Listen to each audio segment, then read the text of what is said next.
S'ha esmentat, que ho heu esmentat tots, el disbarat d'aquesta fragmentació territorial, tant pel que fa a l'administració, el planejament, etc. Ahir vaig ser a una reunió amb l'ACA, l'Agència Catalana de l'Aigua, i la pregunta va tocar fer-la a mi perquè pertoca al Maresme, comarca que representava, la regulació d'una conca sobreexplotada, com és la de la Tordera.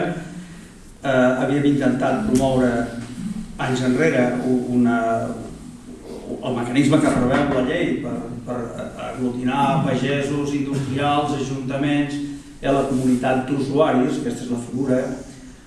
I de cop i volta, després de fer 5 o 6 reunions, els vaig preguntar com és que n'hi ha ni bèstia, ja se'ns ha convocat més, convocaven sempre els ajuntaments d'acord amb l'agència, es feien itinerants en pobles diferents. Diu, és que ara sembla que el que intenten els ajuntaments i altres, clar que hi ha els altres, és compartimentar-ho, és a dir, pot fer una única comunitat d'usuaris perquè l'aigua que arriba a baix a Malgrat, al Delta, és la que surt del Montseny o de la Riera de Farners, per tant, és absurd compartimentar-ho. Doncs sí, volen compartimentar. Per què? Carai, per controlar-ho, per manipular-ho, perquè hi ha la gran indústria de l'aigua, de les plantes envasadores d'aigua al Montseny, que és un negoci superior als vins del Penedès, etc. I sempre darrere la compartimentació el que hi ha és especulació i negoci. Res més, O sigui, no es fa per cap altra raó. El que passa que, esclar, que són raons inconfessables no es diuen, però és talment així. En Josep i la Gàpita han presentat la cosa molt correctament, no han utilitzat adjectius despectius, molt curosos, molt bé, però també molt clar, no? Molt clar. L'altra cara de la moneda, ostres, és que com vam anar a la Vall Fosca abans que es comencés a construir la macrourbanització i vam descobrir que l'alcalde, com que el promotor no hi era, ella feia de promotor, ostres, si l'alcalde, que a més era president del Consell Comarcal del Pallars Jussà, doncs ja estava fent de promotor, la gent no es podia defensar. Sí que hi havia un petit grup de gent joves que ens van convidar a anar a fer una xerrada aquell dramàtic dissabte, però esclar, l'alcalde era allà venent la moto que allò fora la riquesa, que la vall estava morta, que allò crearia llocs de treball. Després el col·lectiu van dir, llocs de treball per qui? Si vosaltres, tots els que sou aquí, sou jubilats ja. Els fills, sortosament, els hi vau donar estudis i ara els teniu escampats per tot el món, que és que ara els vostres fills vindran aquí a fer de paletes, a fer de manobres, a fer de guixaires, llocs de treball per gent de fora, en tot cas. No, bueno, aquesta és l'excusa, no? Però com tantes altres, segur que per defensar el càrting, segur que deuen tenir arguments. L'alcalde també fa de promotor, esclar, no és neutral, ni està defensant l'interès general, està defensant l'interès d'uns especuladors, purament. Clar, aquest és un altre drama. Quan a França van dissenyar, convertir-ho en llei i aprovar-ho, la SAFER, que tantes vegades s'explica també la Gàpit, no es va fer pensant en l'interès d'unes minories, sinó en l'interès general del país, que és com s'hauria de governar, que és com s'hauria de fer la política.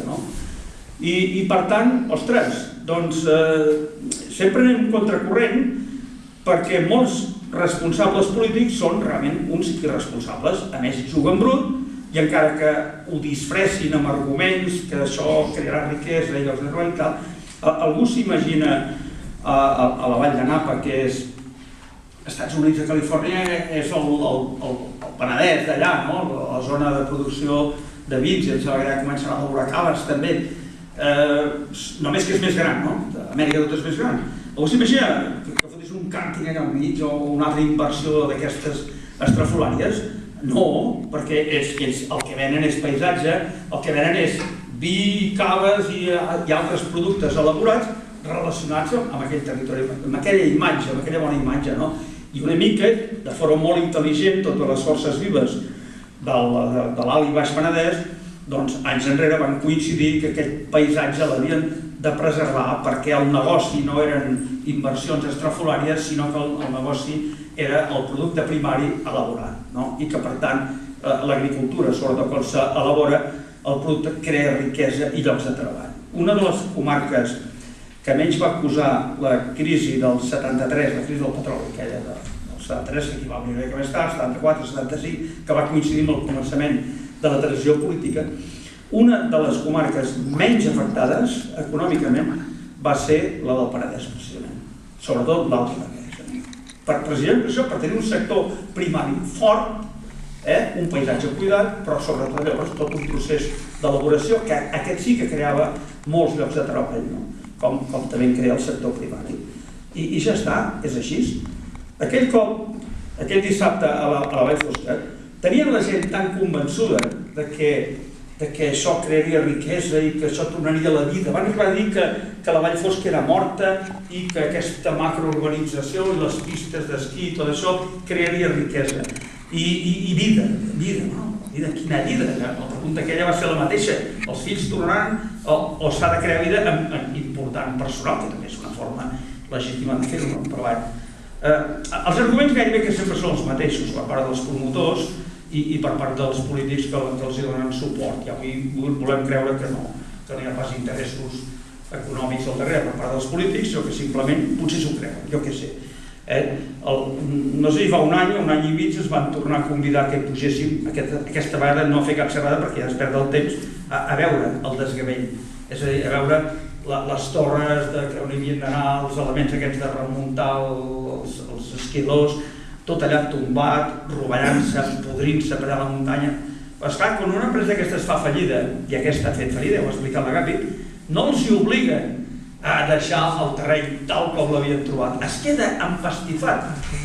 I, ostres, allà les carcasses del que havien de ser els apartaments, aquests no sé quants milers n'hi havia d'haver, també allà al Costellam, i allà s'està, i s'hi estarà, perquè, esclar, ha enganxat a més de la seva crisi, la crisi general, i per tant no crec que des de Barcelona la gent vagi a comprar un apartament, vagi a la Gàbia, ja ho va dir llavors, diu, és que pujar aquí a la Vall Fosca, a més, amb una carretera des de Vall de Senterada fins alt, que és la que van fer fa 100 anys, no? Estreta, que fins i tot per creuar-se dos cotxes, ja no dic un camió, dos cotxes, has de reduir la velocitat i fer-ho a poc per no fregar, per no... Dic, ostres, ni això van pensar que havia d'haver anat a càrrec de l'empresa promotora i, per tant, la que havia de fer el negoci, almenys fer-los-hi eixamplar la carretera. Ni això, millor que no ho hagin fet, perquè pels veïns ja en tenen prou amb la carretera tal com està. Bé, aquell dia vam estar de sort que no ens van apedregar, però podia haver passat, perquè la gent estava molt escafada. Nosaltres anàvem allà a fer la polleta, a dir una altra paraula que va ser dels pagesos, a fer la polleta, a incoordinar. I érem gent de fora, Tortajada no era de fora, els promotors. Ara ha canviat de mans 3 vegades i estarà abandonat. Com aquesta, la que vulgueu.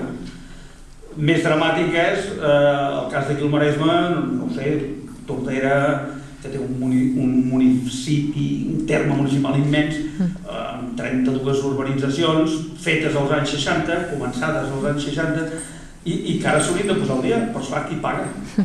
No hi ha clavegram, no hi ha la que van fer a Can Carreres, doncs van ser tant... És la part alta, aquesta la veureu, perquè passant per l'autopista, la part alta del Montnegre, donant a Calella. Un dels conflictes sindicals que vam tenir anys enrere és que, com que les inversions que calia haver exigit que fessin els promotors, diguem-ne especuladors o promotors, és igual, no els hi exigien res, doncs llavors, al no fer clavegram, cada casa va fer un pou mort.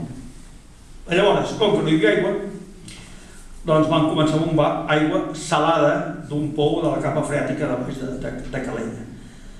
Esclar, l'aigua salada anava als pous morts i llavors, quan arribava a la pedra, anava corrent per damunt de la pedra i a sota hi havia els camps de maduixers dels pagesos i els seus pous. Llavors, com que la capa freàtica era la mateixa, la pedra, l'aigua salada arribava a l'aigua dolça dels pous dels pagesos i per tant la contaminava, la salinitzava, de tal manera que els maduixers doncs ja es veia que estaven secs, de moment els pagesos sabien què eren, el típic, anàlisi, tal, causa, la sal. Va costar, arribar a deduir que l'aigua era d'aquestes urbanitzacions no acabades.